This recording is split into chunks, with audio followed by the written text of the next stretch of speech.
अभी जब नेता विपक्ष गए तो बोला उन्होंने कि आपको पहले तो चयन के लिए बहुत बधाई हो, लेकिन आखिर आपने चचा को गच्चा दे ही दिया। तो जवाब शिवपाल जी सर का भी बहुत बढ़िया था। 3 साल तो आपके भी संपर्क में रहे,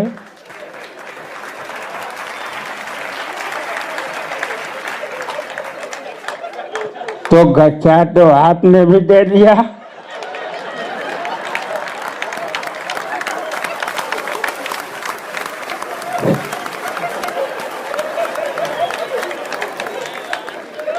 सदन में ऐसे कार्यक्रम चल रहा है मानो चाचा पर चर्चा। इसका विषय हो चाचा पर चर्चा। तो चाचा स्पष्ट कर देना चाह रहे हैं, चाचा पीडीए के थे, हैं और रहेंगे। चाचा समाजवादी थे, हैं और रहेंगे। हम अखिलेश के चाचा थे, हैं और रहेंगे।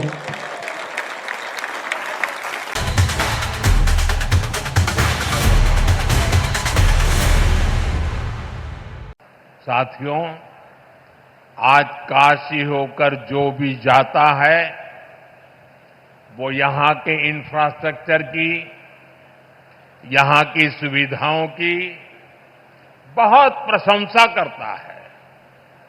आज हर दिन लाखों लोग बनारस आते हैं, बाबा विश्वनाथ का दर्शन करते हैं, मां गंगा में स्नान करते हैं।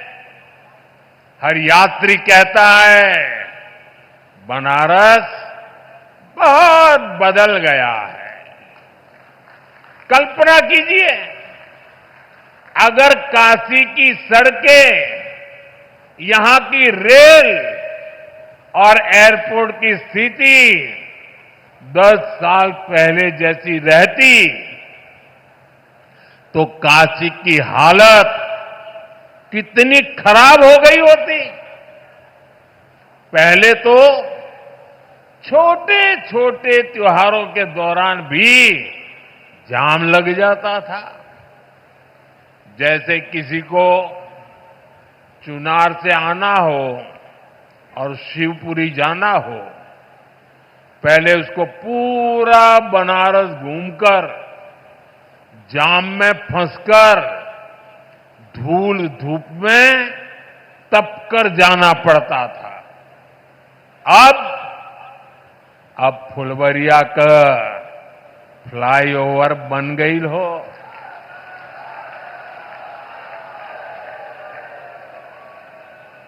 अब रास्ता भी छोटा, समय भी बचत हो,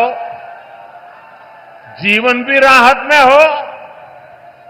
ऐसे ही जौनपुर और गाजीपुर के ग्रामीण क्षेत्रों के लोगों को आने जाने में और बलिया, मऊ, गाजीपुर जिलों के लोगों को एयरपोर्ट जाने के लिए वाराणसी शहर के भीतर से जाना होता था। घंटों लोग जाम में फंसे रहते थे।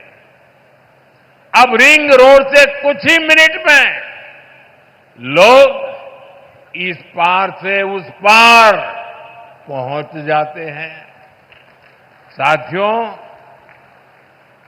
केहू के गाजीपुर जायके हो तो पहले कई घंटा लगत रहल। अब गाजीपुर, जौनपुर, मिर्जापुर, आजमगढ़, हर शहर में जाने का रास्ता, पहुंचने का रास्ता चौड़ा हो गया है। जहां पहले जाम था, आज वहां विकास की रफ्तार दौड़ रही है। बीते दशक में वाराणसी और आसपास के क्षेत्रों की कनेक्टिविटी, उस पर करीब 45,000 करोड़ रुपए खर्च किए गए हैं। ये पैसा सिर्फ कंक्रीट में नहीं गया, ये विश्वास में बदला है। इस निवेश का लाभ आज पूरी काशी और आसपास के जिलों को मिल रहा है। साथियों, काशी के इंफ्रास्ट्रक्चर पर हो रहे इस निवेश को आज भी विस्तार दिया गया है। हजारों करोड़ के प्रोजेक्ट का आज शिलान्यास किया गया है।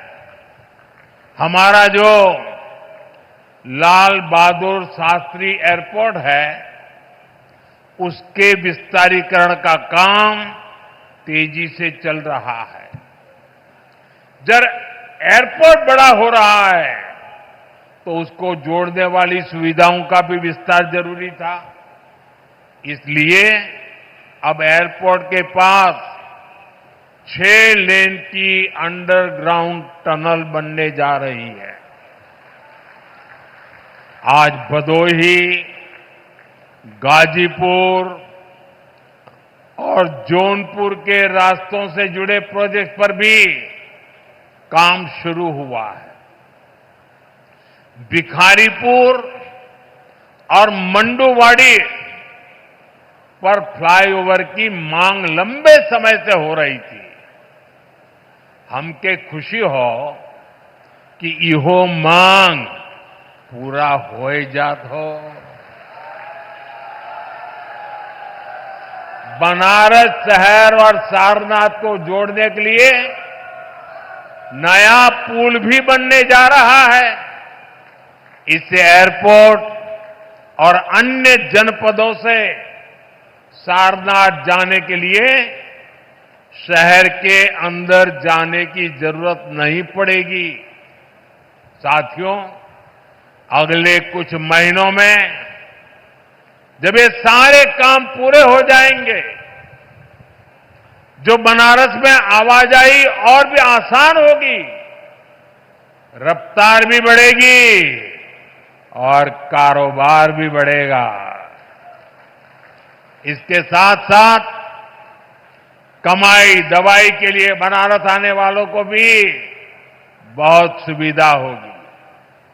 और अब तो काशी में सिटी रोपवे का ट्रायल भी शुरू हो गया है।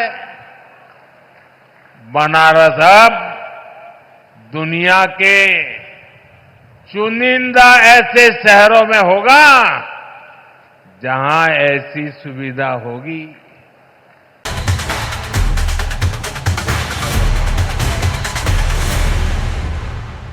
रिकॉर्ड से वो बात हटा दी गई। जिस समय कोई बात रिकॉर्ड से हटा दी जाती है, उसी समय बात खत्म हो जाती है। लेकिन भारतीय जनता पार्टी का भरोसा तानाशाही पर है। हिटलर ने कभी ट्रूपर्स बनाए थे, अपने पॉलिटिकल वर्कर्स को पुलिस की वर्दी पहना करके वो जो चाहता था वो हिटलर करवाता था। ये जो सेनाएं दिखाई दे रही हैं, ये मुख्यमंत्री जी के इशारे पर सेनाएं हैं। और ये जो कुछ हो रहा है, ये सब कुछ सरकार के इशारे पर हो रहा है। और संविधान ही हमारी ढाल है। जहां तक इतिहास की बात है, मैंने कई मौकों पर कहा और फिर कहता हूं मैं आपसे कि इतिहास को इतिहास ही रहने देना चाहिए।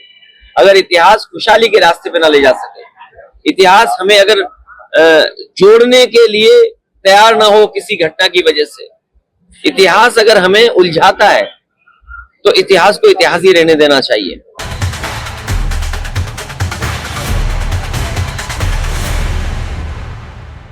आपके समय ओबीसी के जितने छात्रों की, समाजवादी पार्टी के समय जितने भी नियुक्तियां हुई हैं, 27% भी उसमें आरक्षण नहीं मिला है। 27% भी, किसी भी नौकरी को आप उठा करके देख लीजिए, मैं दावे के साथ कहता हूं 27% भी ओबीसी के छात्रों को नौकरी नहीं मिली। पिक एंड चूज होता था। क्या ये सच नहीं? आज जिस तहसीलों की आप बात कर रहे हैं, यहां पर भतीजा और चाचा की एंड कंपनी वसूली के निकली थी और लेखपालों की तैनाती उस आधार पर हुई थी। आज तो नहीं है। आज तो हमने 5500 लेखपालों की तैनाती दी है। एक भी जगह कोई उंगली नहीं उठा सकता, कोई नहीं उठा सकता। जब ये नौजवान जाएंगे एक ट्रांसपेरेंसी आएगी। आप अंतर बोल देना, पढ़िए आप, उसके बाद बोल लेना। हाँ आप बोलेगा, मैं आपकी बात को सुनूंगा। लेकिन मैं केवल बोलना चाहता हूं कि आप लोग ये पंचतंत्र की कथा को क्यों दोहराने का काम कर रहे हैं? कथा फिर से पूरी नहीं होने वाली है। याद रखना, हमारी सरकार में मैंने लोक सेवा आयोग के आंकड़े आपको दिए हैं और मैं फिर दावा ठोक करके बोलता हूं, 27% नहीं, हमारी सरकार में जो तैनाती हुई, नियुक्तियां हुई हैं, किसी भी पद पर हुई हैं, SC, ST, OBC कि अगर आप नियुक्तियों की बात करते हैं, मैं कहता हूं ये 50% नहीं, 60% से अधिक नियुक्तियां प्रदेश के अंदर हुई हैं। 60% से अधिक नियुक्तियां हर एक स्तर पर हमने की हैं और ये सुनिश्चित किया है एक प्रदेश के किसी नौजवान के साथ धोखा नहीं होना चाहिए। धोखा कोई करेगा उसकी नौकरी को उसी दिन हम लोग लेने का काम करते हैं। जेल के अंदर पूरी निर्ममता के साथ उसको ठूसने में भी कोई कोताही नहीं बरतते।